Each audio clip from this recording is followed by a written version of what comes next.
Hello everyone, I am Navneet. Welcome you to Gills Mentor e-learning channel.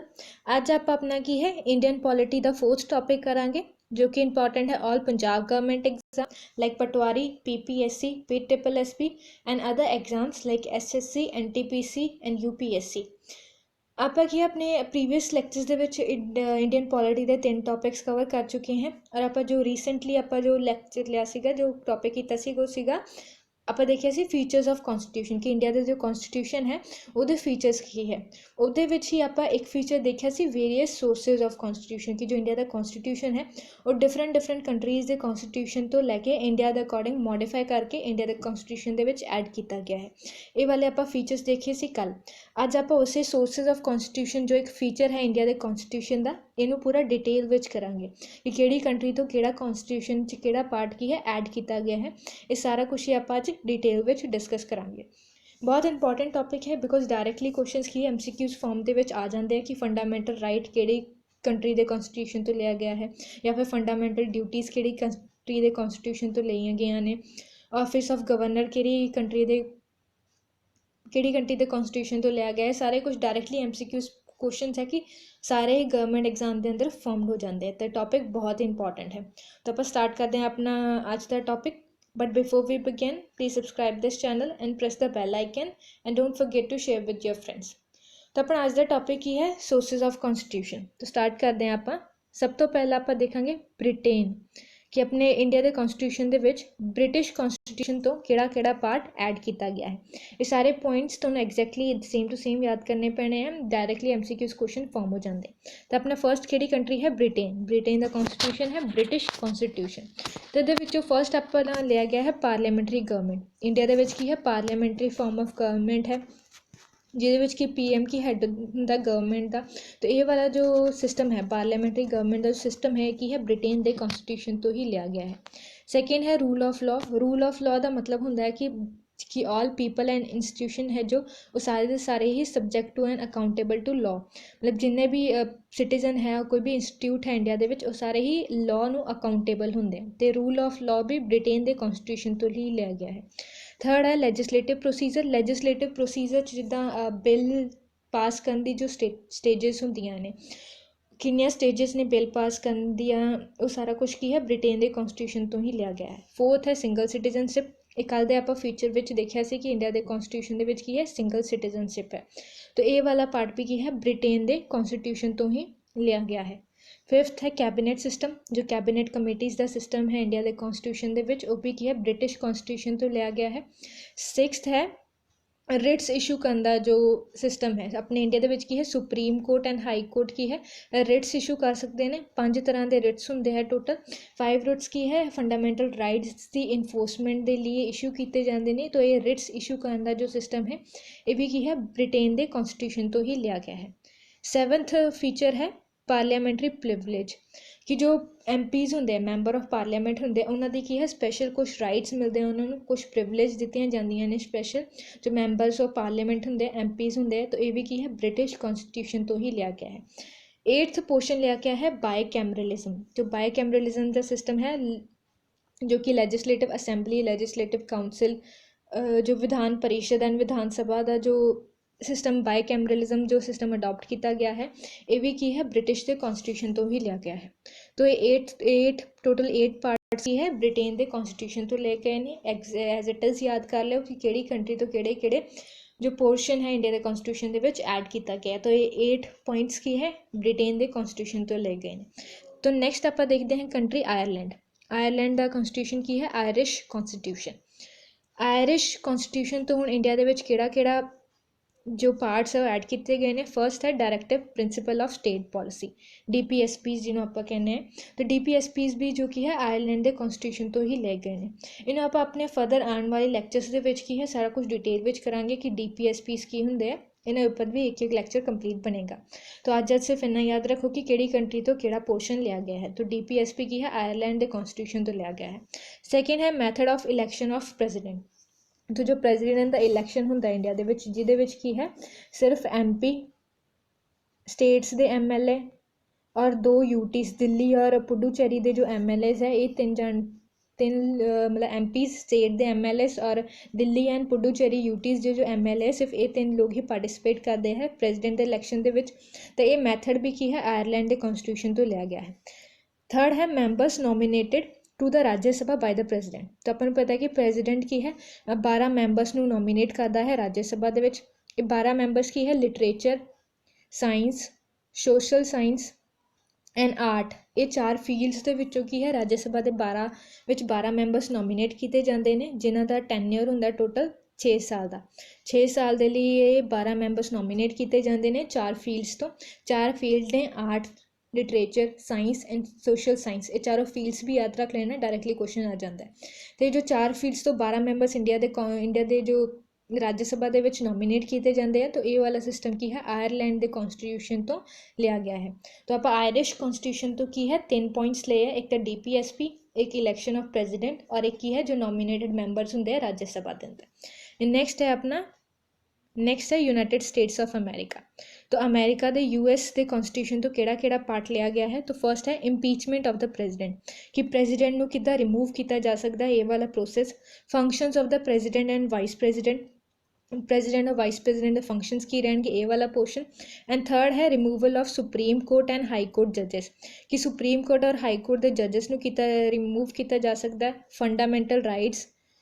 Fundamental rights है जो अपनी India के constitution के अंदर 6 फंडामेंटल राइट्स है, वो भी की है US के कॉन्स्टिट्यूशन तो लिया गया है। फंडामेंटल राइट्स का क्वेश्चन आया सी कि फंडामेंटल राइट है वो किहड़ी कंट्री के कॉन्स्टिट्यूशन तो लिया गया है इंडिया के, तो वो US तो लिया गया है। फिफ्थ है जुडिशियल रिव्यू। जुडिशियल रिव्यू एक राइट है सुप्रीम कोर्ट का कि वो कोई भी अगर पार्लीमेंट कोई भी लॉ पास करती है तो वो की है जुडिशियल रिव्यू के अंदर आता है। मतलब सुप्रीम कोर्ट किसी भी लॉ या एक्ट जो पार्लीमेंट पास करती है उन्होंने नल एंड वॉइड की है डिक्लेयर कर सकती है।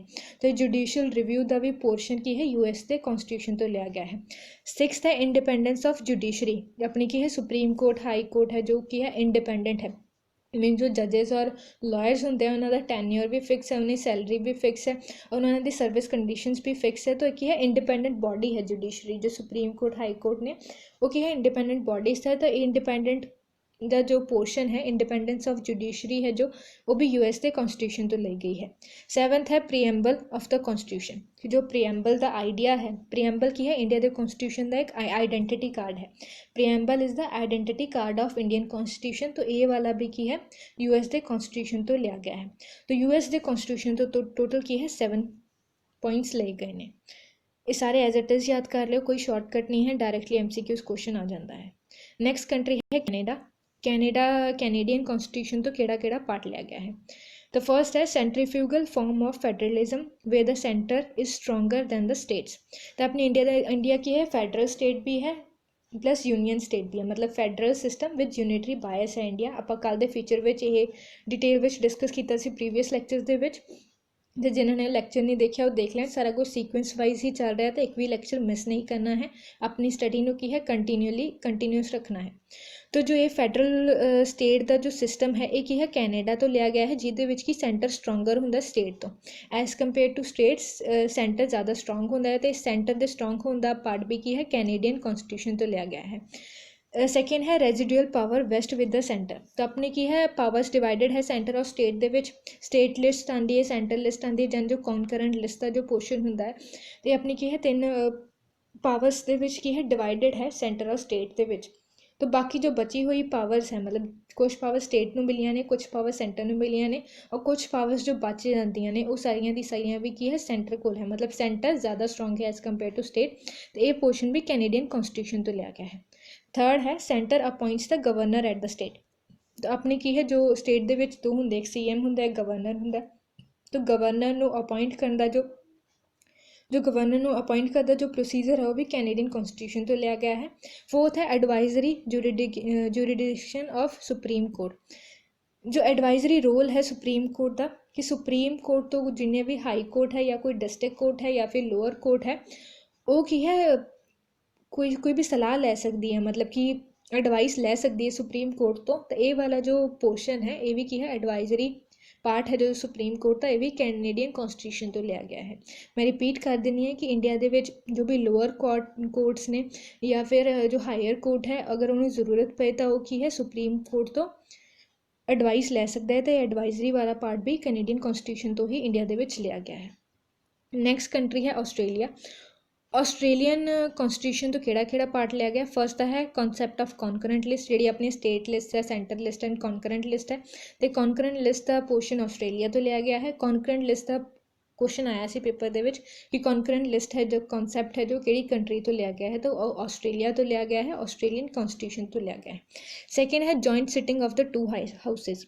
ਅਗਰ ਕਿਸੇ ਬਿੱਲ ਦੇ ਪਾਸ ਹੋਣ 'ਚ ਕੋਈ ਪ੍ਰੋਬਲਮ ਹੁੰਦੀ ਹੈ ਜਾਂ ਫਿਰ ਦੋਨੋਂ ਹਾਊਸ ਕੀ ਹੈ, ਇੱਕ ਜਿੱਦਾਂ ਐਗਰੀ ਕਰ ਦਿੰਦਾ ਬਿੱਲ ਪਾਸ ਕਰਨ ਨੂੰ, ਦੂਜਾ ਹਾਊਸ ਡਿਸਐਗਰੀ ਕਰ ਦਿੰਦਾ, ਤਾਂ ਉਸ ਕੁਛ ਬਿੱਲ ਦੀ ਕੰਡੀਸ਼ਨ ਦੇ ਵਿੱਚ ਕੀ ਹੈ ਜੁਆਇੰਟ ਸਿਟਿੰਗ ਬਿਠਾਈ ਜਾਂਦੀ ਹੈ। ਤਾਂ ਉਹ ਜੁਆਇੰਟ ਸਿਟਿੰਗ ਦਾ ਜੋ ਕਨਸੈਪਟ ਹੈ ਉਹ ਵੀ ਕੀ ਹੈ ਆਸਟ੍ਰੇਲੀਆ ਤੋਂ ਲਿਆ ਗਿਆ ਹੈ। ਇਹਨਾਂ ਸਾਰਿਆਂ ਦੇ ਉੱਪਰ ਆਪਾਂ ਡਿਟੇਲ ਵਿੱਚ ਇੱਕ ਲੈਕਚਰ ਕਰਾਂਗੇ ਕਿ ਜੁਆਇੰਟ ਸਿਟਿੰਗ ਕੀ ਹੁੰਦੀ ਹੈ, DPSPs ਕੀ ਹੁੰਦੇ ਆ, ਫੰਡਾਮੈਂਟਲ ਰਾਈਟਸ ਕੀ ਹੁੰਦੇ ਆ। ਆਪਣੇ ਆਉਣ ਵਾਲੇ ਫਰਦਰ ਲੈਕਚਰਸ ਦੇ ਵਿੱਚ ਉਹ ਡਿਟੇਲ ਵਿੱਚ ਡਿਸਕਸ ਕਰਾਂਗੇ। ਅੱਜ ਸਿਰਫ ਆਹ ਸਾਰਾ ਕੁਝ ਇੱਦਾਂ ਐਗਜ਼ੈਕਟਲੀ ਇੱਦਾਂ ਹੀ ਯਾਦ ਕਰ ਲਓ ਕਿ ਕਿਹੜਾ ਪਾਰਟ ਕਿਹੜੇ ਕੌਂਸਟੀਟਿਊਸ਼ਨ ਤੋਂ ਲਿਆ ਗਿਆ ਹੈ। ਥਰਡ ਹੈ freedom of trade and commerce. ਤਾਂ ਫਰੀडम ਟ੍ਰੇਡ ਔਰ ਕਾਮਰਸ ਦੀ ਜੋ ਬਿਜ਼ਨਸ ਦੀ ਜੋ ਫਰੀडम ਹੈ ਇਹ ਵੀ ਕੀ ਹੈ ਆਸਟ੍ਰੇਲੀਆ ਦੇ ਕੌਂਸਟੀਟਿਊਸ਼ਨ ਤੋਂ ਲਿਆ ਗਿਆ ਹੈ। ਨੈਕਸਟ ਆਪਣੇ ਆਇਆ ਜਾਂਦਾ ਰਸ਼ੀਆ, USSR। ਜੋ ਰਸ਼ੀਆ ਦੇ ਕੌਂਸਟੀਟਿਊਸ਼ਨ ਤੋਂ ਸੋਵੀਅਟ ਕੌਂਸਟੀਟਿਊਸ਼ਨ ਤੋਂ ਕਿਹੜਾ ਪਾਰਟ ਇੰਡੀਆ ਦੇ ਕੌਂਸਟੀਟਿਊਸ਼ਨ ਦੇ ਵਿੱਚ ਐਡ ਕੀਤਾ ਗਿਆ? ਫਰਸਟ ਹੈ ਫੰਡਾਮੈਂਟਲ ਡਿਊਟੀਜ਼, ਬਹੁਤ ਇੰਪੋਰਟੈਂਟ ਹੈ। ਫੰਡਾਮੈਂਟਲ ਡਿਊਟੀਜ਼ ਤੋਂ ਵੀ ਕੁਐਸਚਨ ਆਇਆ ਹੈ। ਤਾਂ ਫੰਡਾਮੈਂਟਲ ਡਿਊਟੀਜ਼ ਹੈ ਜੋ ਉਹ ਵੀ ਕੀ ਹੈ ਰਸ਼ੀਆ ਦੇ ਕੌਂਸਟੀਟਿਊਸ਼ਨ ਤੋਂ ਇੰਡੀਆ ਦੇ ਕੌਂਸਟੀਟਿਊਸ਼ਨ ਦੇ ਵਿੱਚ ਐਡ ਕੀਤੀ ਗਈ ਹੈ। ਸੈਕਿੰਡ ਪੁਆਇੰਟ ਹੈ ਕਿ ਦਾ ideas of justice, social justice, economic justice and political justice expressed in the preamble। तो जो preamble ਦੇ ਵਿੱਚ ਆਪਾਂ preamble ਦੇ ਉੱਪਰ ਵੀ ਇੱਕ ਲੈਕਚਰ ਕਰਾਂਗੇ। ਤਾਂ preamble ਦੇ ਵਿੱਚ ਕੀ ਹੈ social, economic and political justice mention ਕੀਤਾ ਗਿਆ ਹੈ। ਤਾਂ ਉਹ ਵਾਲਾ ਪਾਰਟ ਕੀ ਹੈ ਰਸ਼ੀਆ ਦੇ ਕੌਂਸਟੀਟਿਊਸ਼ਨ ਤੋਂ ਲਿਆ ਗਿਆ ਹੈ। ਤਾਂ ਰਸ਼ੀਆ ਤੋਂ ਸਿਰਫ ਦੋ ਹੀ ਪੋਰਸ਼ਨ ਲਏ ਗਏ ਨੇ, ਇੱਕ ਫੰਡਾਮੈਂਟਲ ਡਿਊਟੀਜ਼ ਦਾ, ਇੱਕ ਆਈਡੀਆਜ਼ ਆਫ ਜਸਟਿਸ ਦਾ। ਤਿੰਨੋਂ social, economic and political justice ਦਾ ਜੋ ਆਈਡੀਆ ਹੈ ਉਹ ਵੀ ਕੀ ਹੈ ਰਸ਼ੀਆ ਤੋਂ ਲਿਆ ਗਿਆ ਹੈ। ਨੈਕਸਟ ਹੈ ਫਰਾਂਸ।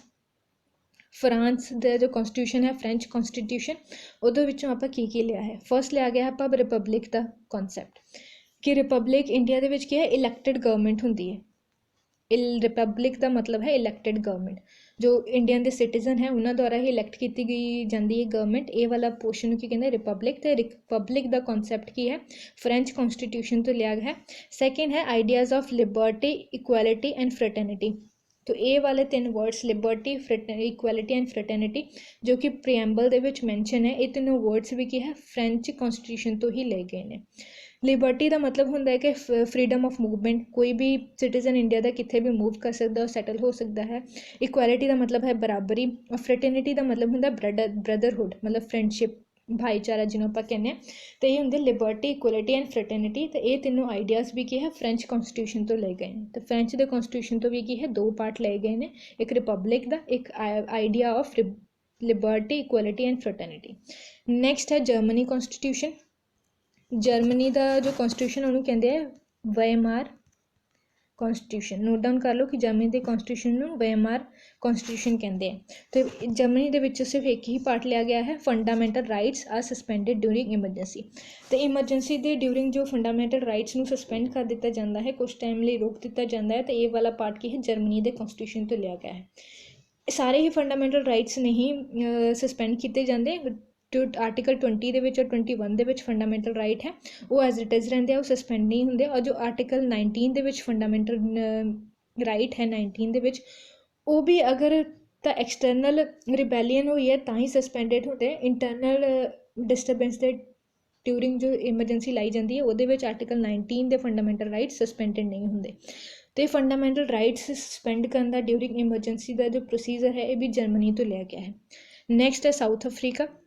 साउथ अफ्रीका के कॉन्स्टिट्यूशन तो दो पार्ट ले गए हैं, एक तो इलैक्शन ऑफ मैंबरस ऑफ राज्य सभा के मैंबरस का इलैक्शन किदा होएगा ये वाला प्रोसीजर, एक अमेंडमेंट ऑफ द कॉन्स्टिट्यूशन कि इंडिया के कॉन्स्टिट्यूशन अमेंडमेंट करने का की प्रोसीजर होएगा। तो ये दो प्रोसीजर, एक तो इलैक्शन ऑफ राज्य सभा और एक अमेंडमेंट ऑफ कॉन्स्टिट्यूशन, ये दो पार्ट की है साउथ अफ्रीका के कॉन्स्टिट्यूशन तो ले गए हैं। नैक्सट कंट्री है जापान। जापानीज़ कॉन्स्टिट्यूशन है जो वो सिर्फ एक ही कॉन्सैप्ट लिया गया है प्रोसीजर इस्टैबलिश्ड बाय लॉ, कि इस्टैबलिश लॉ के द्वारा इस्टैबलिश किए गए प्रोसीजर जो है वह कॉन्सैप्ट की है जापान के कॉन्स्टिट्यूशन तो लिया गया है। तो ये तो आप देखिए कंट्रीज़ की किहड़ी कंट्री तो किहड़ा कॉन्स्टिट्यूशन का विच किहड़ा पार्ट ऐड किया गया है, आप हुणे ये डिस्कस किया। इन्होंने एज इट इज़ याद कर लेना, डायरैक्टली क्वेश्चन MCQs फॉर्म हो जाते। हुण आप देखेंगे गवर्नमेंट ऑफ इंडिया एक्ट 1935 तो ਕਿਹੜਾ ਪਾर्ट ऐड किया गया ये जो government of India act of 1935 है सब तो पहला अपने फर्स्ट लैक्चर ਦੇ ਵਿੱਚ ਆਪਾਂ ਦੇਖੇ ਸੀ कि इंडिपेंडेंट इंडिया तो पहला किहड़े लॉज एंड एक्ट पास होए सी ਉਹਦੇ ਵਿੱਚ ਆਪਾਂ ਇੱਕ ਕੀ ਹੈ गवर्नमेंट ऑफ इंडिया एक्ट 1935 देखा सी। मैं तुहानूं उदों भी कहा सीगा कि जो 1935 का एक्ट है ये बेसिस ते ही प्रेजेंट इंडिया का कॉन्स्टिट्यूशन बनया तो ये किहड़ा पार्ट लिया गया हुण आपां वो देखांगे। एक तो फैडरल स्कीम कि इंडिया दे विच की है स्टेट और यूनियन दी पावर्स डिवाइडेड है, स्टेट गवर्नमेंट अलग है, यूनियन गवर्नमेंट अलग है। ये वाली स्कीम है जो 1935 के एक्ट में लगी है। एक ऑफिस ऑफ गवर्नर कि गवर्नर का एक ऑफिस होएगा, गवर्नर भी एक पोजीशन होएगी, वो भी 1935 के एक्ट विचों लिया गया है। जुडिशरी मतलब सुप्रीम कोर्ट है जो ये भी 1935 के एक्ट चो ली गई है कि एक इंडिपेंडेंट जुडिशरी होएगी इंडिया दे विच। फोर्थ है पब्लिक सर्विस कमीशन जो भी UPSCs या स्टेट PSCs है पब्लिक सर्विस कमीशन है ये भी 1935 के एक्ट के ऐड किए गए हैं कॉन्स्टिट्यूशन के विच और ये एडिड है एज एन इंडिपेंडेंट बॉडीज़। तो आप इंडिपेंडेंट बॉडीज़ कल के लैक्चर के देखा सीगा और जो एक्ट है ये फर्स्ट लैक्चर के विच डिस्कस किया सी। तो सारे लैक्चर्स कंटीन्यूअसली देखने हैं, कोई भी मिस नहीं करना है। फिफ्थ पोर्शन लिया आप इमरजेंसी प्रोविजन जो इमरजेंसी आप तीन लागू की जांदियां ने, national emergency, state emergency, financial emergency. तो इमरजेंसी का प्रोविजन भी की है 1935 के एक्ट तो लिया गया है। सिक्स्थ है एडमिनिस्ट्रेटिव डिटेल्स तो जो भी एडमिन की डिटेल्स होंदियां ने, एडमिनिस्ट्रेटिव डिटेल्स होंदियां ने वो भी की है मतलब बिजनेस रन करने की जो डिटेल्स है वो भी की है 1935 के एक्ट चो लिए गए हैं। ये सारा कुछ अज का इंपॉर्टेंट है, डायरैक्टली एज इट इज़ याद कर लेना, कोई शॉर्टकट नहीं है। और क्वेश्चंस की है डायरैक्टली फॉर्म हो जाते हैं ना कि जो फंडामेंटल ड्यूटीज़ है वो किहड़े कंट्री के कॉन्स्टिट्यूशन तो लिया गया है, फंडामेंटल राइट्स किहड़ी कॉन्स्टिट्यूशन तो लिया गया है, लिबर्टी इक्वलिटी और इक्वैलिटी और फ्रेटर्निटी का आइडिया किहड़े कॉन्स्टिट्यूशन तो लिया गया है, राज्य सभा दे विच मैंबर्स नॉमीनेट किए जाते हैं उहदा कॉन्सैप्ट कितों लिया गया है। तो डायरैक्टली क्वेश्चंस फॉर्म हो जाते हैं। तो आज का लैक्चर सोर्सिज ऑफ कॉन्स्टिट्यूशन भी बहुत इंपॉर्टेंट है, एज इट इज सारा कुछ की है याद कर लेना तुसीं। तो ये अपना आज का टॉपिक ये कोई भी तुहानूं अगर डाउट होए तो तुसीं मैनूं कमेंट करके पूछ सकते हो। हुण अपना नैक्सट टॉपिक रहेगा प्रीएम्बल का। प्रीएम्बल अपने नैक्सट लैक्चर के विच आपां की है प्रीएम्बल नूं डिटेल दे विच डिस्कस करांगे। प्रीएम्बल है कि एग्जैक्ट दे विच कदों आया सी और आउण दा एम की सीगा, सारा कुछ आपां की है अपने नैक्सट लैक्चर दे विच डिटेल दे विच डिस्कस करांगे। अगर तुहानूं ये वीडियो पसंद आई हो तो लाइक एंड शेयर जरूर करना और मैनूं कमेंट करके भी दसना कि तुहानूं किदां दे लग्गिया। और तुहाडा एक होमवर्क क्वेश्चन है प्रीवियस लैक्चर्स दे विचों। आपां प्रीवियस लैक्चर दे विच की है देखिया सी, डिस्कस किया सी कि इंडिया का जो स्ट्रक्चरल पार्ट है, जो पॉलिटिकल पार्ट है, फिलोसफिकल पार्ट है इंडिया के कॉन्स्टिट्यूशन का, स्ट्रक्चरल पार्ट, पॉलिटिकल पार्ट और फिलोसफिकल पार्ट है। ये तीन पार्ट्स है और किहड़े एक्ट तो या फिर किहड़े इंडिया कंट्री के कॉन्स्टिट्यूशन तो लए गए हैं, ये तुसीं मैनूं कमेंट करके दसना है। ये तुहाडा होमवर्क क्वेश्चन है, तो सारिਆਂ ने कमेंट करना है। प्रीवियस लैक्चर दे विच आपां डिस्कस किया होया तो होमवर्क है, सारिਆਂ ने ही आंसर करना है। तो ये अपना आज का टॉपिक, आज के लिए बस इन्ना ही। Thank you for watching.